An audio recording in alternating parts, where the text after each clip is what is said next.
What does that even mean, Bauer's Game Corner? Ahoy there, YouTube! I'm back again today for another game preview, another special Kickstarter preview. Today I'm very excited to be checking out Fast Food Legend from Spotted Owl Games. This is for 2 to 4 players.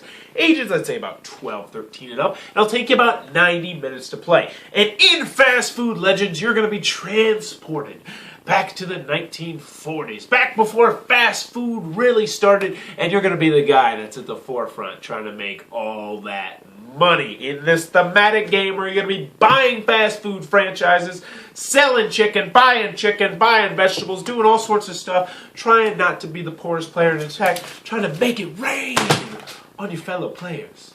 Well, you're trying to have the most money. Anywho, let's open it up and see how it works.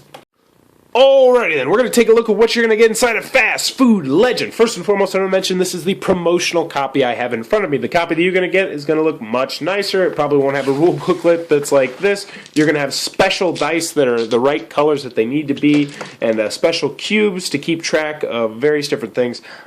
So just take what you see here with a grain of salt. So first and foremost, we're going to go over the components. We start with a handy-dandy rule booklet. They did tell me that they're going to change the font because it is slightly difficult to read. But other than that, it's your standard rule booklet. It is 4 pages, single-sided, and it's pretty thorough. There wasn't anything really that I thought, man, what, they didn't cover this, they didn't cover that. So pretty thorough rule booklet there. Next, we're going to take a look at your components, and we'll go a little bit into the gameplay. So first thing we're going to go at is the money. Now, it is paper money, which normally people, kind of scoff at. But I must say, this money, I mean, as you can see, it is really pretty money. Just top-notch stuff, front and back. They really put their time and effort and due diligence into this money, and I just want to show you some more of it. It's really well done, and it's really going to help you get immersed into the theme of the game, as is everything you see in front of you here is really going to get you into the theme of the game. So next, you're going to have your cards down here. There's going to be, I believe, 5 kinds of cards. The first one are going to be fast food franchises, which will be up here. We'll take a look at one of these. The important things to look at on this are the cost and the level, and also what they sell. So this one's going to sell cows and only cows. So it's going to be a beef place, a hamburger place, whatever, and that's all it can do. Also, when it auctions off, that's how much it's going to start for. It's going to start for $20,000, so you're never going to be able to buy this for cheaper than $20,000. And then the last thing is the level of it. It's going to start at level 1, and when you start the game, all the franchises are going to be at level 1. So those are going to be the franchises. Now, I do want to say, as you progress, they're going to get really expensive and really nice. So as you can see, this is a level 4. It is super nice, but it's also, wowza, super expensive. But you're going to be able to sell whatever you want at that sort of place, so it can bring in a lot of profit if you can get it early enough in the game, and you can afford to keep it stocked. So next, we're going to go to the 4 other types of cards. Now, in this game, you're essentially going to be picking one of these types of cards. And I believe all the cards in each of these 4 decks are unique. And so this is basically saying how you're going to go about becoming a fast food legend. Some people are going to go the criminal route, and some people are going to go the marketing route. But there's 4 different routes you can take, and as you can see, each card, has its own artwork, has its own special effects. They all do various different things. Let's take a look at one of them. So, burn, baby, burn. Destroy one store with all of its inventory from one appointment. Wowza. From one opponent. So the red cards are attack cards. So obviously when you're playing the criminal deck, you're going to be doing a lot of them. Whereas, in this one, you're not going to see nearly as many reds because marketing is not going to be nearly as dirty. But so let's see. Clean your clock. This one, affect all beef income for all players goes down 20%. So if you don't have beef income, you say, oh yeah, it's a good time to play this because, well, I'm not losing any money and everybody else is going to lose money. Now these cards you can play at any point during the game as long as it's during the right phase. So if it's, when you're selling things, you have to use the card then. Or if it's when you're buying franchises, you have to use it then. Or when you're buying inventory, you have to use it then. So those are going to be your action cards. You're going to have those in your hand. One other thing I want to mention is there's some yellow cards, and I believe you only get 1 per deck, but this is going to be able to block someone else's negative action. But you have to use it wisely because, as I mentioned, you only get 1 of these cards in your entire deck. So, those are going to be the cards you're going to get. Next, I want to point out these dice. These are my dice. They didn't send the colored dice because of time reasons, I'm assuming. But you're going to have special colored dice which are going to represent how much inventory is in your restaurants. Let's get into that real quick. Going back to your franchises, this is a level 1 franchise, which means I can have double this number. So I can have 2 vegetables at this franchise. Likewise, this one, I can have 2 chicken at this franchise, and if I decide to purchase that much, I would put this dice on the die on there with the number 2 to represent that I have 2 there. So that's going to be that, and then we're going to get over here to the producer price index. This is going to be the element of the game where you're going to be purchasing and not purchasing different things. So, for instance, on here, you're going to have 4 cubes that are going to represent the cow, the fish, the chicken, and the vegetables. And as people do or don't buy these, the price of them are going to go up or down. So when you decide to buy things, and when you decide to hoard things, and all these various different avenues are going to impact the gameplay. So how this works essentially is, let's say you're playing a 2-player game, and one person, it's the first round, let's just do this example. So this guy has chicken, this guy has vegetables, so they both decide to buy, this guy buys 2 pieces of chicken, this guy buys 2 vegetables. So what would happen is, the cow, since no one bought the cow, would go down 2 because 2 people didn't buy it. So it'd go wah, wah, down to 8. Fish, likewise, it would go down 2 because nobody bought fish. It'd go down wah, wah, to 6. So next round it'd be way cheaper. The chicken, on the other hand, 1 person bought it, 1 person didn't buy it, so it would stay right at 6. And likewise, the vegetables, 1 person bought it, 1 person didn't buy it, so it would stay at 4.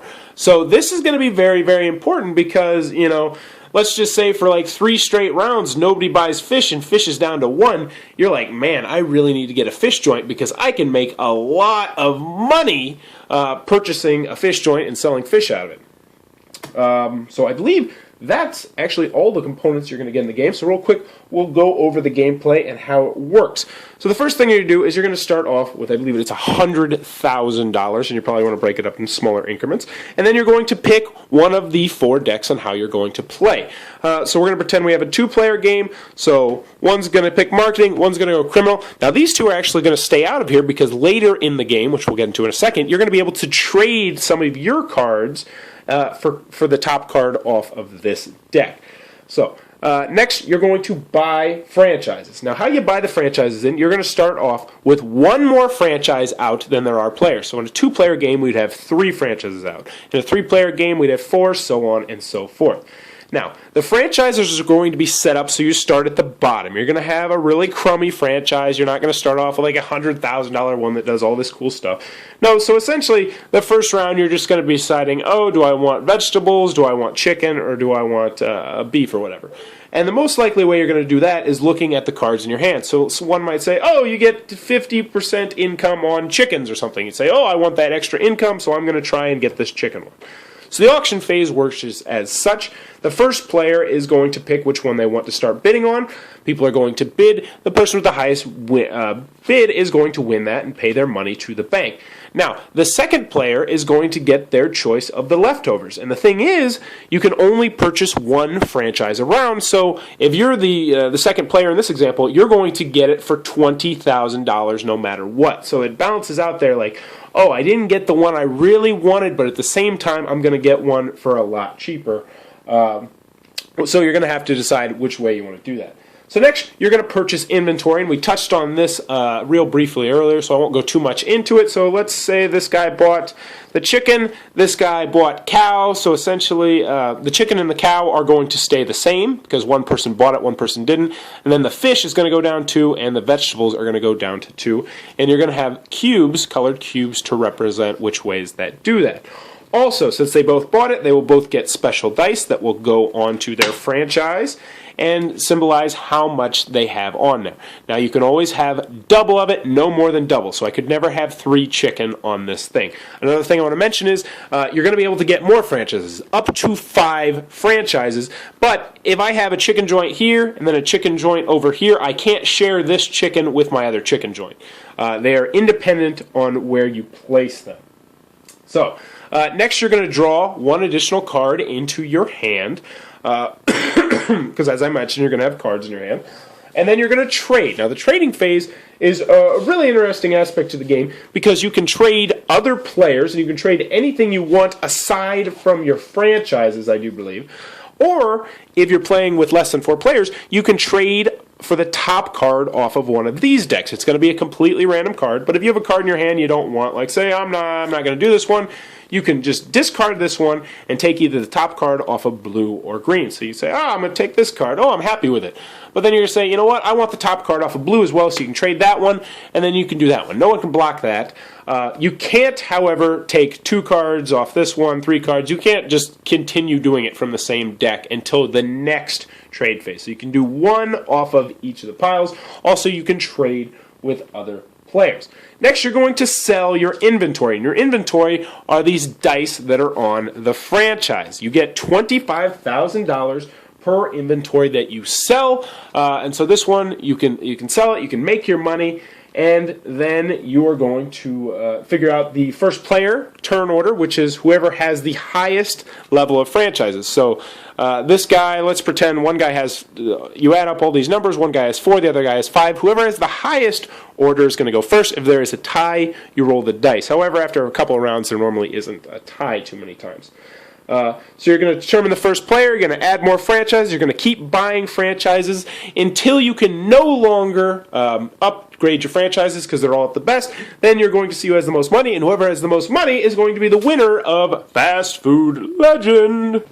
Alrighty then, Fast Food Legend from Spotted Owl Games. Who's going to be digging this game? Who might want to back this Kickstarter project? First and foremost, if you like humor in your games, you might be interested in this project because you can tell they clearly, at every turn, we're trying to cram humor into the game. It's a very satirical game, and if you know quite a bit about fast food, I think you really could enjoy all the little different nuances in this game. And not just the pictures, but also in the text on the cards. They clearly tried to put humor first in this game, which, if you're into humor, might just be up your alley. Next, if you like a lot of mechanics working together in your game, look no further, because there's tons in this game. There's trading, there's bidding, there's the thing for like Power Grid, where the prices of the different things are going to go up and down based on who's buying what. There's all these special action cards that you can play at various different points. There's Take That. There's a lot of different things going on in this game, a lot of different moving parts. So if you like that sort of thing,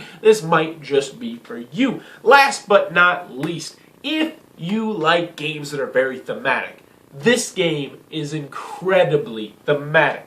The money itself, they could have went with simple generic money. They said no, we're going to have custom money, food-themed money. And they have tons of different kinds of bills. I think there's like 6 of them.